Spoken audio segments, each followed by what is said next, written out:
नमस्कार, बहुत स्वागत है आपका। आप देख रहे हैं भाग्य चक्र और मैं हूं आपके साथ शैलेंद्र पांडे।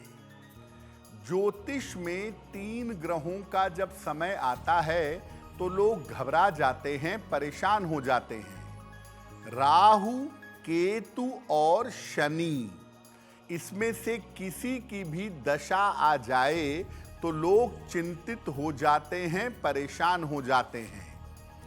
आज आपको बताएंगे कि अगर आपकी राहु की दशा चल रही है तो राहु की दशा का प्रभाव क्या है, और अगर इसका दुष्प्रभाव आपके ऊपर पड़ रहा है तो उससे बचने के उपाय क्या हैं। हम आज बात कर रहे हैं कि राहु की दशा का आपके जीवन पर कैसा प्रभाव पड़ता है और राहु की दशा को कैसे समझेंगे।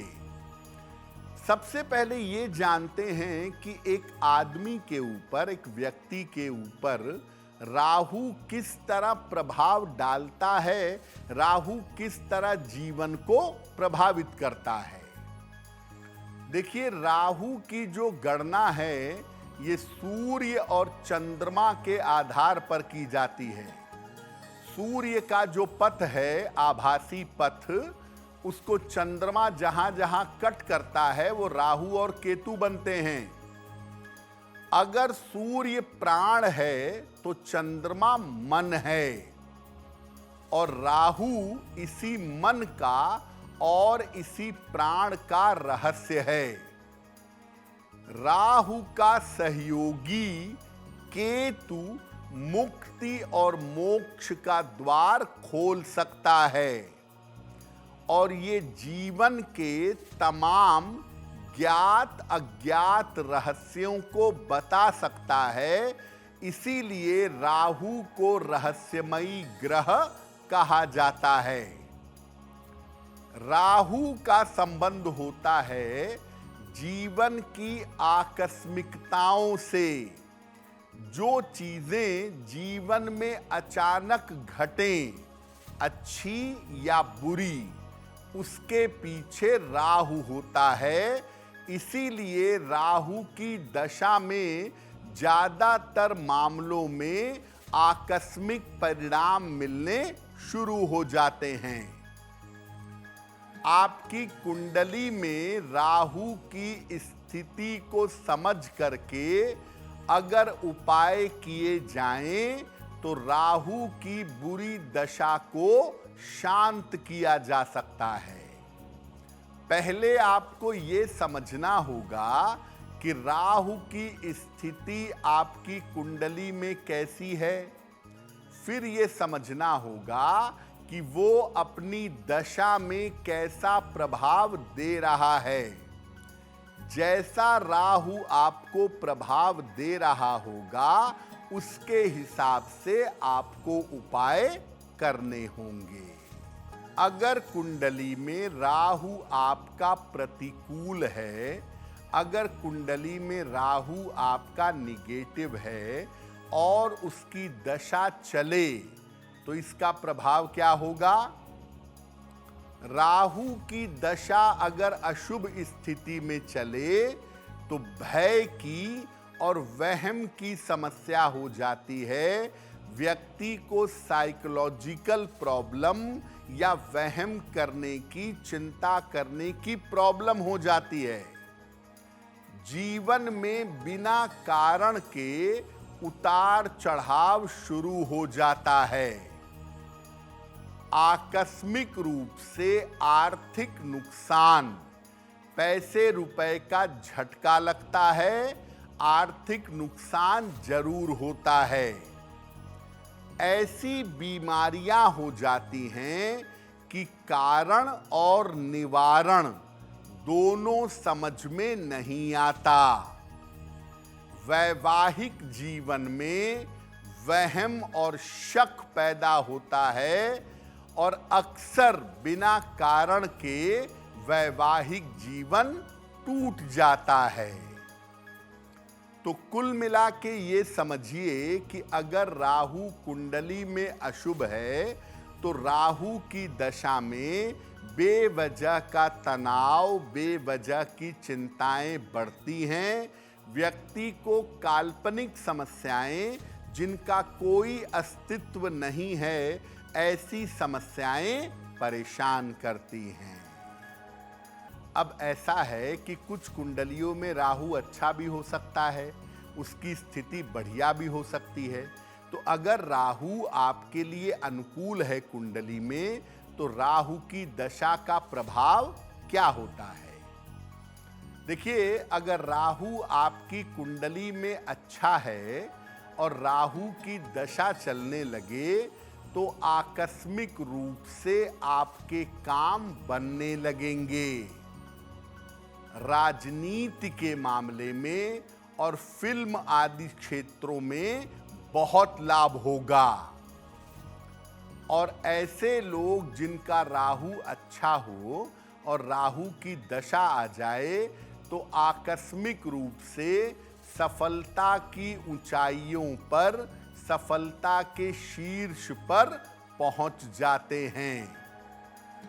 राहु की शुभ दशा में आकस्मिक धन का या संपत्ति का लाभ भी जरूर होता है। जुआ, सट्टा, शेयर, लॉटरी, इन क्षेत्रों में अचानक धन कमाने की संभावना बन जाती है। लेकिन एक बात याद रखिए, राहु जो उपलब्धि देता है वो ज्यादा दिन तक नहीं रहती, वो आती हैं और जाती हैं। लेकिन राहु की शुभ दशा में आकस्मिक रूप से व्यक्ति एकदम से बड़ी ऊंचाइयों पर पहुंच जाता है। अगर राहु की दशा का प्रभाव अशुभ है, तो क्या उपाय करना चाहिए, इस विषय पर बात करेंगे। अब अगर आपकी कुंडली में राहु अशुभ स्थिति में है और राहु की दशा चल रही है, जिस वजह से आप परेशान हैं, आपके ऊपर नकारात्मक प्रभाव है, तो इसको दूर कैसे करेंगे? पहली बात, घर में कूड़ा कबाड़ इकट्ठा मत करिए। घर में अनुपयोगी चीजों को मत रखिए, इनको हटा दीजिए। ऐसे घर में रहने का प्रयत्न करें जहां पर सूर्य की पर्याप्त रोशनी जरूर आती हो। रोज सवेरे जल में जरा सा गोमूत्र डालकर स्नान करिएगा। सुबह ब्रश करने के बाद तुलसी के 2 पत्ते खाइएगा। राहु की अशुभ दशा में खान पान पर बहुत ध्यान दीजिए। मांस, मदिरा और तामसिक आहार से परहेज करिए। चंदन की सुगंध का नियमित रूप से प्रयोग करिएगा।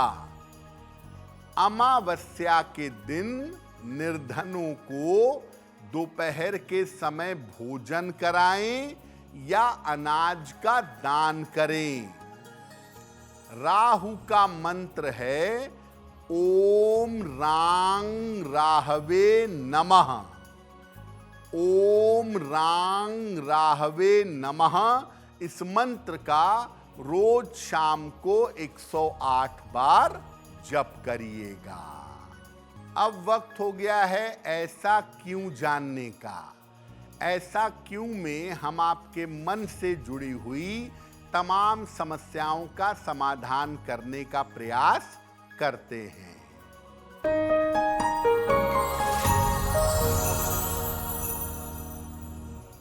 लोगों का ऐसा मानना है कि शनिवार के दिन चिकित्सा की शुरुआत नहीं करनी चाहिए, अपनी दवाई शुरू नहीं करनी चाहिए। ऐसा क्यों? देखिए, शनिवार का दिन शनि ग्रह का दिन है और शनिवार को जब कोई काम शुरू किया जाता है तो वो काम लंबे समय तक चलता है। इसीलिए शनिवार को नौकरी शुरू करना बहुत अच्छा होता है। लेकिन अगर आप अपना इलाज शुरू करेंगे शनिवार को, चिकित्सा शुरू करेंगे शनिवार को, तो ऐसी स्थिति में वो इलाज, वो चिकित्सा लंबे समय तक चलती रहेगी और जल्दी आप स्वस्थ नहीं हो पाएंगे। इसीलिए इलाज या चिकित्सा की शुरुआत सोम, बुध या शुक्रवार को करना अच्छा होता है। शनिवार को चिकित्सा की शुरुआत अगर बहुत मजबूरी ना हो तो नहीं करनी चाहिए। अगर आप मुझसे जुड़ करके अपनी समस्याओं का समाधान चाहते हैं और चाहते हैं कि आपकी समस्याओं को ज्योतिष के माध्यम से सुलझाया जाए, तो आप हमसे संपर्क कर सकते हैं, जुड़ सकते हैं एस्ट्रो तक पर।